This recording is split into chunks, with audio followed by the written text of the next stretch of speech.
Buenas tardes, hoy martes 2 de diciembre del año 2025 doy inicio a la charla 161 de Radiografía del Imperialismo Británico. En el día de la fecha voy a terminar con la primera presidencia del general Julio Argentino Roca, del cual vengo hablando hace dos charlas, ¿no es cierto? Porque verdaderamente fue un hombre muy positivo para nuestro país. Y voy a comenzar con una lapidaria demostración de la eficiencia de las empresas argentinas ferroviarias durante su mandato, por sobre los ferrocarriles británicos. Presten atención. En 1886, el Ferrocarril del Oeste, empresa de capital argentino, consignó que sus tarifas eran mucho mejores que las del Ferrocarril del Sud, que era británico, que era el ferrocarril que pasaba por Quilmes y llegaba hasta Ensenada de Barragán.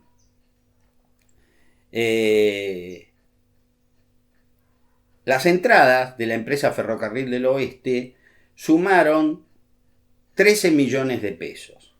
Los gastos, 7.500.000. Entonces, esa empresa argentina obtuvo una ganancia de 5.500.000 pesos. Un ferrocarril argentino que daba ganancias. Es verdad, aunque usted no lo crea. 1886, el Ferrocarril del Oeste. Ese mismo año, sus pasajes a Moreno, 38 kilómetros, costaban en primera clase 30 pesos y en segunda clase 21. En tanto que las tarifas del Ferrocarril del Sur, británico, a San Vicente, prácticamente la misma distancia, 40 kilómetros, costaban en primera clase 45 pesos, recuerdo que el otro, nuestro ferrocarril costaba 30 en primera clase, y el ferrocarril británico, la segunda clase, 30 pesos, mientras que el ferrocarril del Oeste, la segunda clase salía 21. Tarifas más baratas y un éxito económico fantástico. Esto demuestra que el mito de la gran eficiencia de los trenes de los británicos, o como dice la gente, los trenes de los ingleses eran fantásticos. Los nuestros eran superiores, más baratos, más eficientes. También llegaban y salían a horario. Pero claro, en esa época se trabajaba dignamente, sin tanto sindicalismo. Bueno, la patriótica respuesta dada al embajador británico en nuestro país, que se quejó por un mapa de Argentina que reivindicaba nuestra soberanía en las Islas Malvinas. En 1884, durante el gobierno del general Roca, el embajador británico Sir Edmund Monson presentó una queja formal a nuestra Cancillería, al canciller Francisco J. Ortiz, porque aparecía en un mapa de nuestra patria, confeccionado por el Instituto Geográfico Militar, las Islas Malvinas, lógicamente tienen que aparecer, porque están al lado del continente, digamos, expresando que las Islas Malvinas eran argentinas. El embajador se ofendió. Por favor, eso es territorio, su graciosa majestad. Tomada debida nota de la queja, el canciller fue a conversar con el general Roca y este lo respaldó in totum. Por lo cual, Ortiz, en un extenso memorial, le respondió que el mapa era correcto, que no iba a ser modificado, pues las Islas Malvinas eran argentinas y nos habían sido usurpadas el jueves 3 de enero de 1833, sin ninguna justificación, por un acto de injusta agresión. Cuando el embajador Sir Edmund Monson recibió esa respuesta, se guardó a silencio. No habló más del tema, acá no ha pasado nada y ya está. Esta es otra de las muestras, mis queridos amigos, que demuestran que General Roca fue un gran defensor de nuestra patria. No es como últimamente han querido pintarlo como el malo de la película, sino todo lo contrario.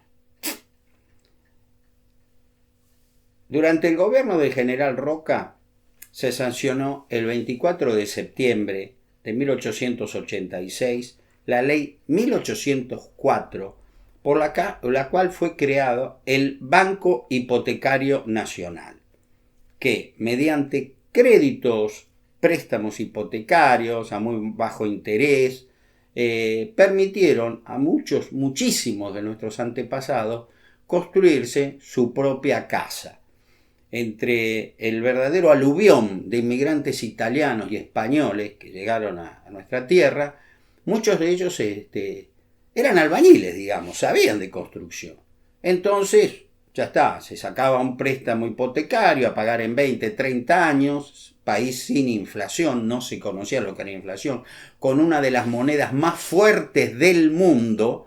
Entonces, todo el mundo feliz, se pagaba el crédito, y con ese dinero se iban otorgando otros créditos a otras personas que solicitaban ese capital para construirse su ranchito, digamos, que de ranchito no tenían nada, muy buenas casas, ¿no? El banco hipotecario, entonces repito, fue creado durante el gobierno del general Julio Argentino Roca. La sanción de la ley número 1420. La Ley de Educación Común, promulgada en 1884, estableció la educación primaria obligatoria, gratuita y laica en nuestro país. La misma sentó la base del sistema educativo nacional. Esta norma fue fundamental para consolidar la educación pública, garantizando un acceso universal a la educación y un mínimo de contenidos educativos para toda la infancia, con el Estado como principal garante, obligando el Estado a que los padres enviaran a sus hijos a la escuela, que repito, era gratuita, obligatoria y gratuita. De esa manera, imagínense, por ejemplo, los hijos de italianos aprendieron a hablar castellano, aprendieron a querer a la bandera celeste y blanca, aprendieron a conocer a quién fue un general San Martín, un general Belgrán, un almirante Brown, aprendieron qué era su tierra, su patria, gracias a la educación de 1420, de la ley 1420 de 1884. Si bien no se incluyó explícitamente en su dictado que la educación era laica, debido a presiones de la Iglesia, la educación religiosa se estableció como opcional. Aquel quería que a sus hijos le dieran educación religiosa, se le daba. Al que no, no se le daba, por supuesto. Dando lugar a que la enseñanza fuera de carácter más civil. Porque acá llegaron inmigrantes agnósticos, llegaron inmigrantes, que acá le decíamos los turcos, muchos sirios libaneses, que eran de religión musulmana, muchos judíos, muchos protestantes, eran todos bienvenidos a las escuelas, Por eso se evitó la religiosidad. Pero si una familia quería que su hijo fuera educado, por supuesto, en la iglesia del Estado, que era la Iglesia Católica Apostólica Romana, se le daba clases de religión, ¿sí? El Estado se encargó de la formación de maestros, fundamentalmente maestras, esta fue la idea que tuvo Sarmiento, ¿no? Financió las escuelas públicas y fiscalizó la educación, buscando el desarrollo intelectual, moral y físico de los niños a través del conocimiento y el aprendizaje del lenguaje, fomentando así la participación ciudadana, ya que la educación era un derecho del pueblo y una responsabilidad del Estado que debía ser garantizada para todos.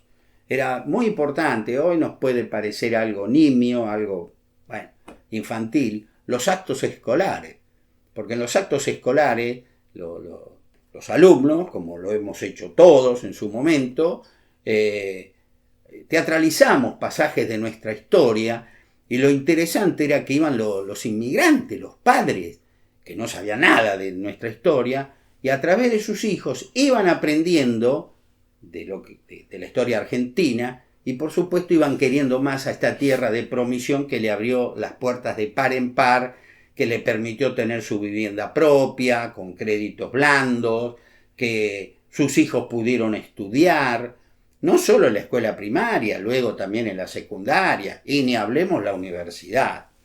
Yo acá, en este caso, sobre lo espectacular que fue la ley 1420 de 1884, pongo un ejemplo que, aunque parezca mentira, aconteció.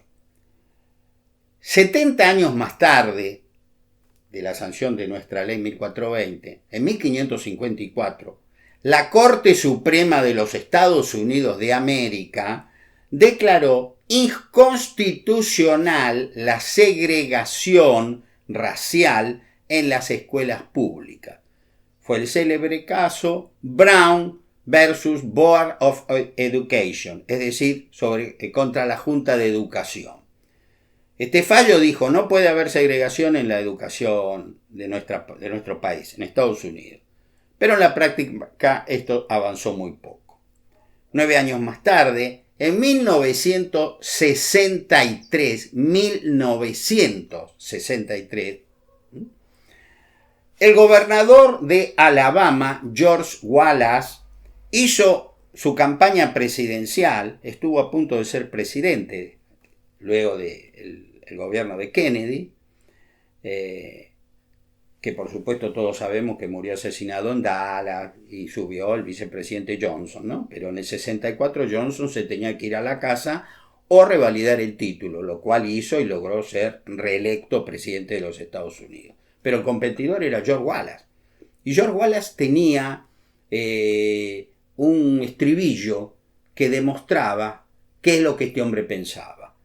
Segregación ahora, segregación mañana, la segregación para siempre.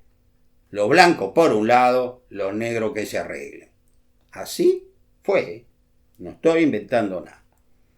Llegó a instalarse este hombre, este gobernador, este hombre atormentado, en la puerta de una universidad local para impedir el cumplimiento de un mandato judicial que declaraba inconstitucional la segregación en las universidades. En septiembre de 1963, el señor George Wallace intentó impedir que 4 estudiantes negros se inscribieran en 4 escuelas primarias distintas de Huntsville.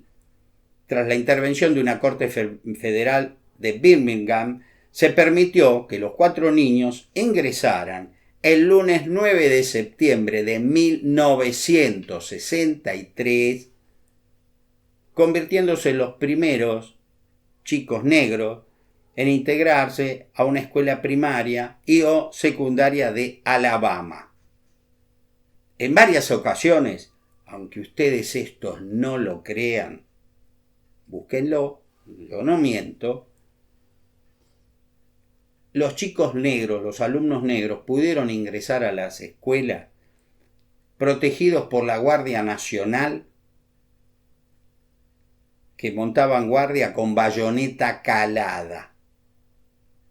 Nosotros, los sudacas, como nos dicen hace un tiempito, los subdesarrollados, en 1484, gracias a la ley 1420, todo el mundo podía estudiar, todo el mundo, no importaba el color, no importaba las ideas religiosas. Era obligatoria y gratuita y laica la educación en Argentina. En un país soñado, porque Argentina alguna vez fue un país soñado. Luego, lamentablemente, empezó a vivir una pesadilla de muchas décadas de una decadencia que bueno, parecía que no tenía fin. Esperemos que la cosa se vaya revirtiendo.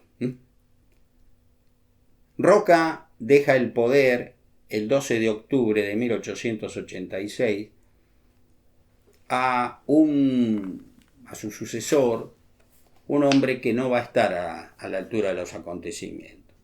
Curiosamente era su concuñado, era Miguel Juárez Celman, que va a ser por muchos años un mediocre presidente, que al cual yo creo que ese título se lo quitaron hace poco, muy poco tiempo, y creo que todos ustedes me comprenden.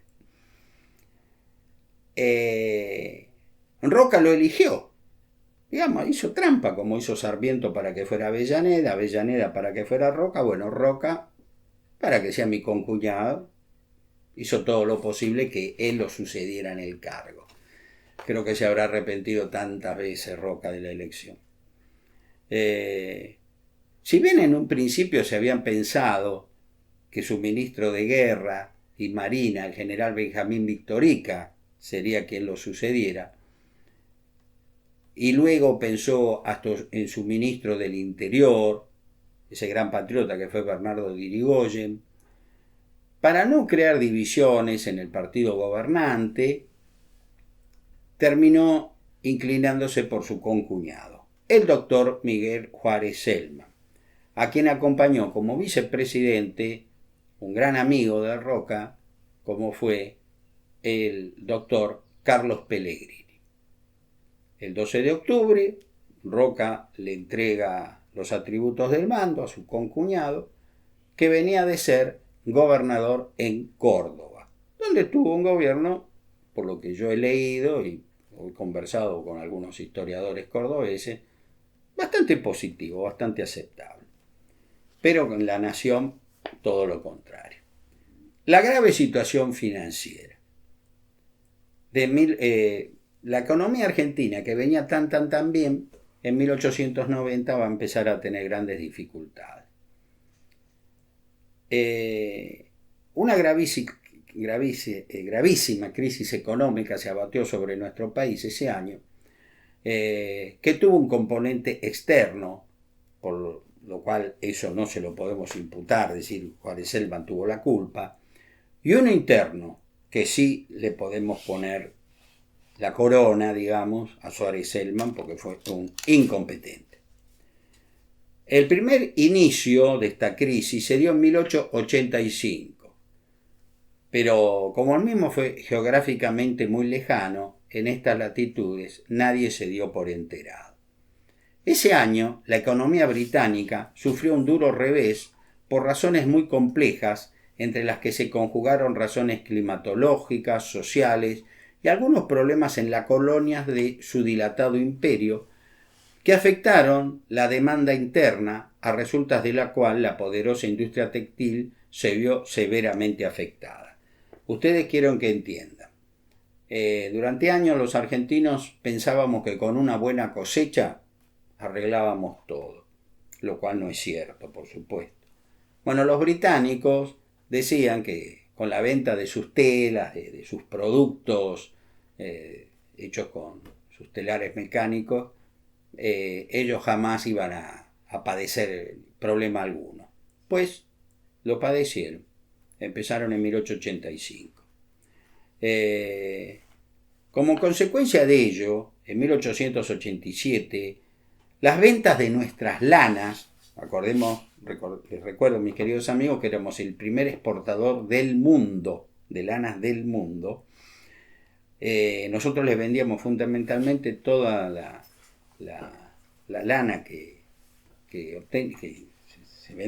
obteníamos, ¿no?, de nuestras ovejas, a las empresas textiles de Manchester y Liverpool. Pero como la crisis, que ya le dije que tuvo varios componentes en Gran Bretaña, estas empresas de golpe dejaron de comprar, compraron muchísimo menos. Claro, nosotros estábamos muy cómodos, como abastecíamos a los telares de los británicos, ya está todo solucionado. Y en ese sentido los argentinos siempre fuimos un poquitito tipo suicida, ¿no? Esto ya está, todo bien, acá no hay problema, no te hagas problema. Y uno siempre tiene que pensar que la cosa puede cambiar. Yo me imagino que si, por ejemplo, a mí me nombraran director técnico de un equipo de fútbol, bueno, la primera misión creo que tendría, antes de soñar con ser campeones, es tratar de no irnos al descenso. Primero que tengo que asegurar que el equipo permanezca en la categoría. Después, asegurado ese primer paso, podemos soñar con el campeonato. Pero si nosotros solo pensamos en el campeonato y estamos en esa onda, en una de esas vamos a tener la sorpresa que nos fuimos abajo, a otra categoría. Nosotros teníamos contraído una gran deuda con el exterior que la pagábamos sin ningún tipo de dificultad, porque nuestras exportaciones eran verdaderamente impresionantes, ¿no? Entonces, con lo que obteníamos podíamos pagar, el dinero sobrante, digamos, se repartía entre la población, cédulas hipotecarias, buenos sueldos, seguían viniendo inmigrantes. Era todo un sistema medio, si ustedes quieren, no digo una burbuja, pero que nos confiamos que esto iba a ser in eternum. Y nada es eterno, nada es eterno. Hicimos muchas obras públicas durante la época del General Roca, por ejemplo la Capital Federal, el rendido de la red de agua corriente y de cloacas. Acá en esa época se decía, hubo un viajero inglés, que yo no recuerdo el nombre, quizá algún día lo encuentre, si lo encuentre se los voy a decir, que dijo, en Buenos Aires se apagan los incendios con agua potable. En esa época en Londres se estaban haciendo las obras de saneamiento del Támesis, porque por arrojar los líquidos cloacales a ese río, del cual se tomaba el agua para darle de beber a la población, había epidemias, un desastre sanitario, por lo cual si nosotros viajáramos en el tiempo y llegáramos a Londres, la capital del mundo, entiéndase, en ese momento, veríamos horrorizado a chicos jovencitos, 10 años, 11 años y más abajo también, bebiendo cerveza. ¿Cómo van a beber cerveza? Pero estamos todos locos. Y bueno, pero la cerveza, en definitiva, es agua. Eran cervezas no tan alcohólicas, digamos, pero se bebía cerveza para evitar tomar agua, porque con agua podías morir. Bueno, nosotros teníamos en Buenos Aires en esa época agua potable para todo. Para todo. Por eso este hombre dijo, en Buenos Aires se apagan los incendios con agua potable. Increíble, ¿no? Nosotros adelantamos muchísimo, muchísimo. Y para eso contrajimos empréstitos. Total, los podíamos pagar, no era una locura. Empezamos a tener electricidad, teléfonos, adoquinamiento de calles y las obras del puerto metropolitano ya mencionadas. O sea, por fin Buenos Aires tuvo puerto.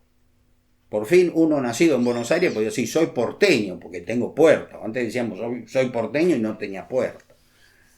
La ciudad de La Plata que se creó así de la nada, la nueva capital de la provincia, fue una de las ciudades en el mundo que tuvo red eléctrica en todo el ejido urbano.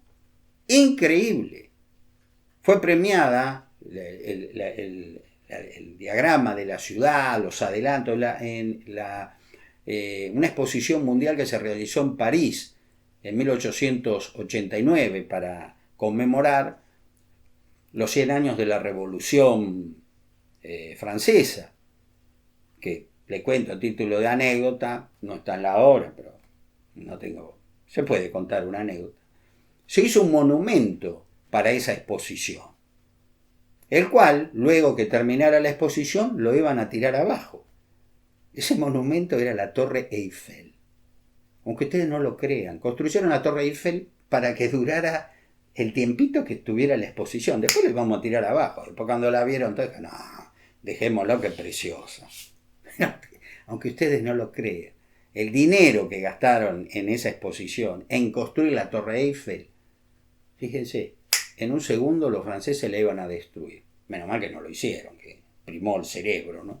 Pero bueno, así se gastaba en todo el mundo, se vivía como la Belle Époque. Ya está, éramos todos felices. Y nosotros no escapamos a esa regla. En ese entonces se pensaba, con una buena cosecha pagamos todo. Nos equivocamos.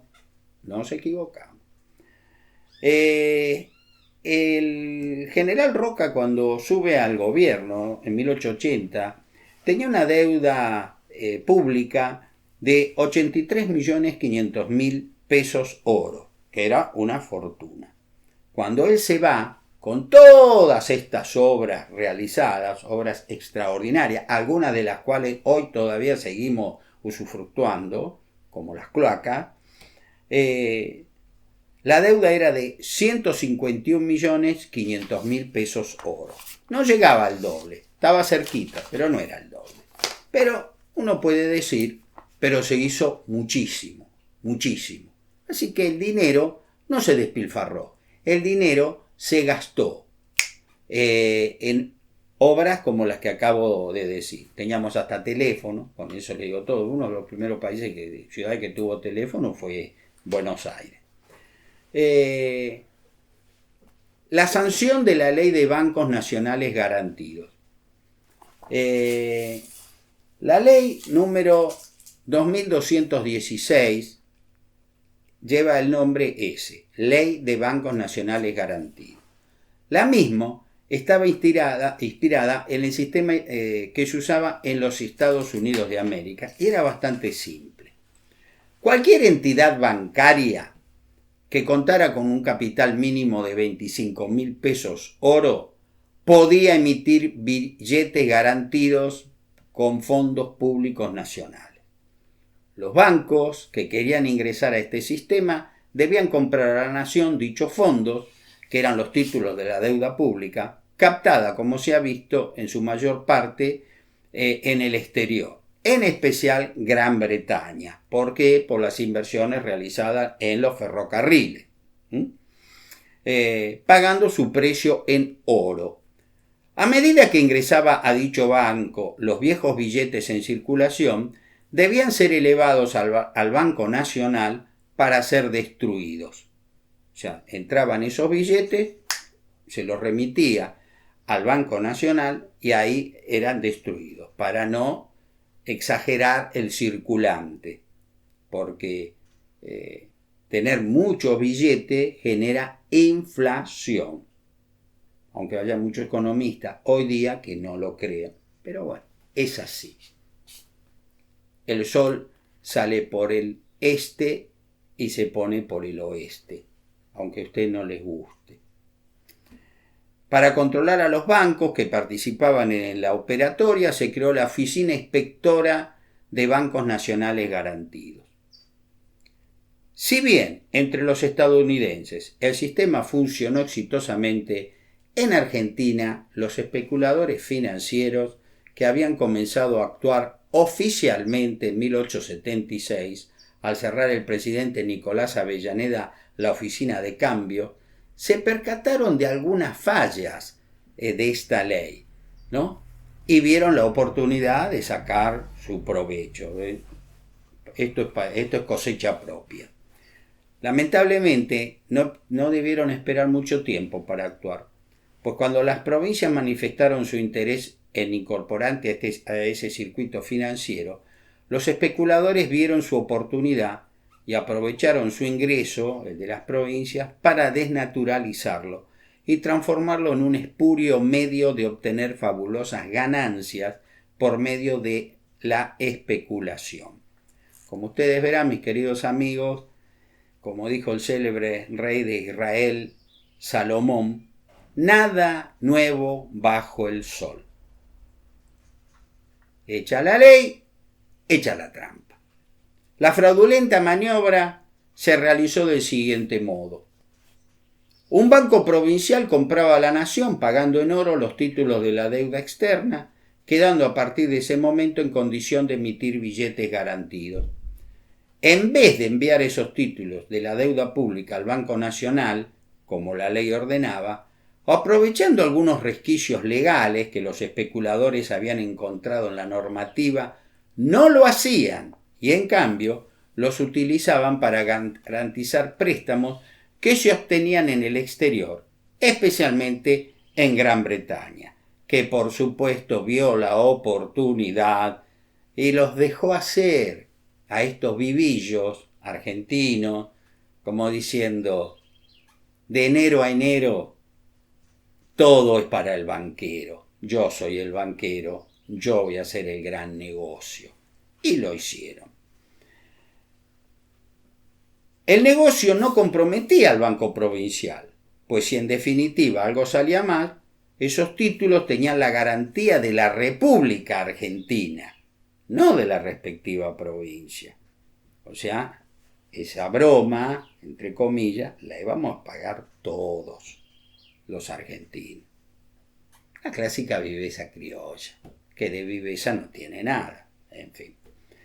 Al ingresar al Banco Provincial emisor los viejos billetes de circulación, en vez de ser sacados, enviados al Banco Nacional para su destrucción, volvían a circular. Era como un boomerang. Entraban por esta puerta y en vez de enviarlos para que sean destruidos en el Banco Nacional, los volvían a hacer circular.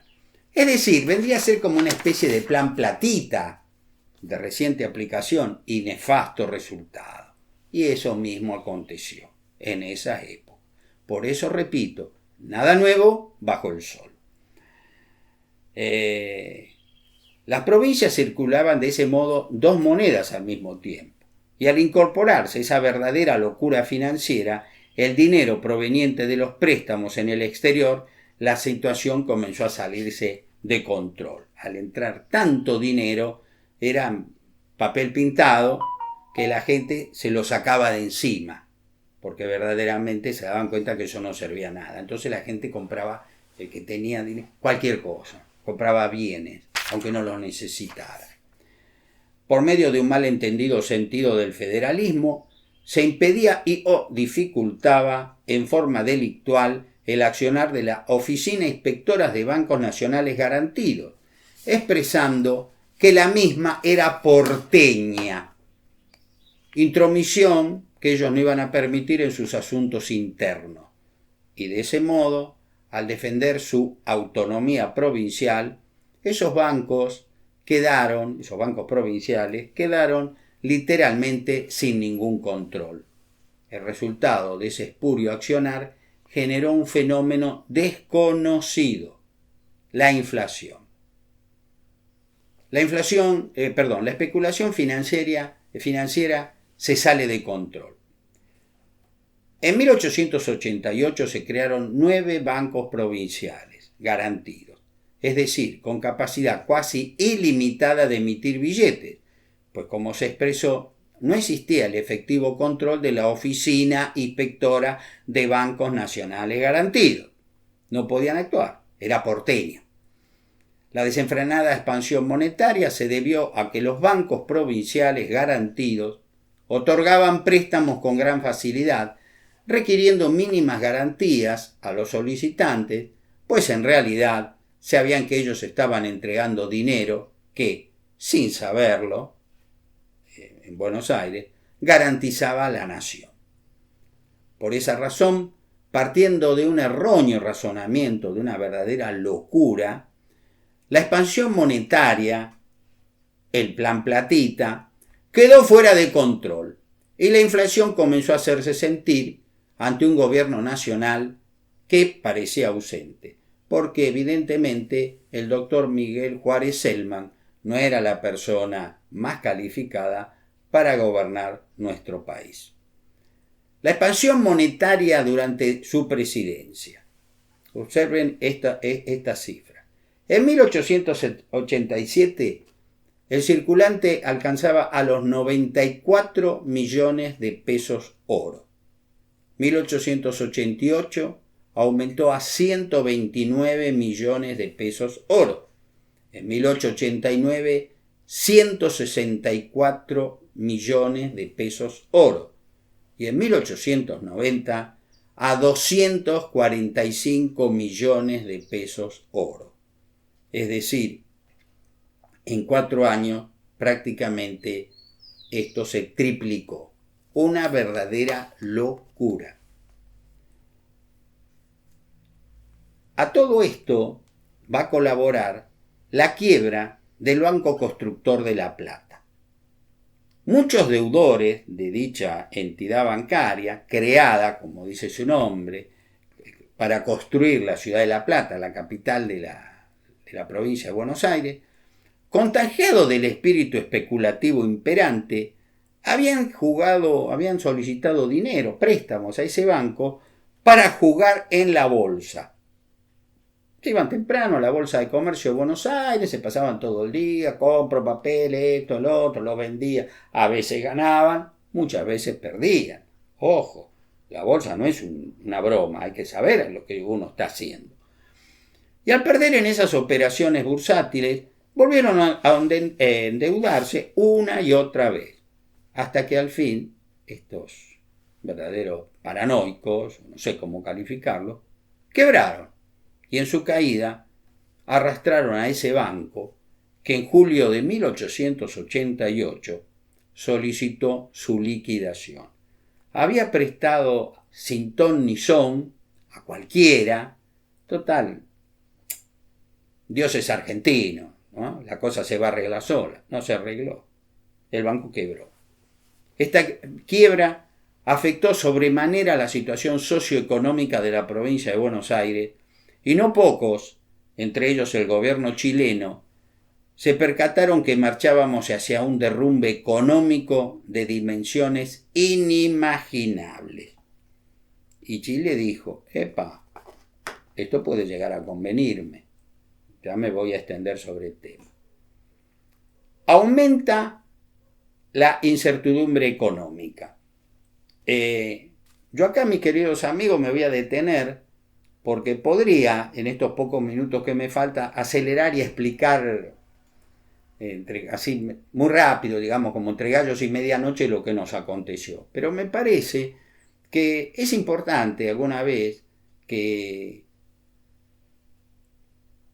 contemos cómo fue la gran crisis económica en 1890, que fue la primera vez en que la Argentina cayó de narices, se estrelló contra el suelo, por gente ruin, por gente verdaderamente anti-argentina, llamémoslo así, que muchos lograron salir de esa jugarreta con una verdadera fortuna, mal ganada, llevando a nuestro país, a nuestra patria, a un atolladero de increíbles consecuencias.